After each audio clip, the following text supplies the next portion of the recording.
честно. Защо не мога да го направя веднага? Тогава светът е глупав. Никога повече няма да карам колело. Дзън-дзън! Тук е кабинетът на доктора. Ало, разговаряте с Една. Какво ви е? Да, добре.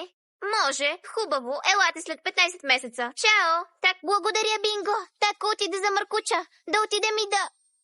Всички засенчени места с трева са земята, а огрените от слънцето са морето. Да, не можеш да пипаш водата. Или ще те ухапе крокодил. Да, и трябва да стигнем от тук. Блуи, ти винаги никога не се редуваш с мен. Защо винаги ти си наред? И така се чувствам тъжна.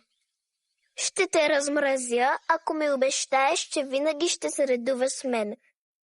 Мигни 2 пъти за да. Защо някои растения са вкусни, като маруля, а някои не са за ядене, тат? Това е столът ми за релакс. В него аз релаксирам. Много отпускащо. 7 часът! 10 часът! Време е за обяд! Фанах ви! О, съжалявам, Буи, ще се опитам да спра. Само този път можеш да имаш обувки против крокодили. Защо просто не се престорим, че в тази част крокодилите са заспали?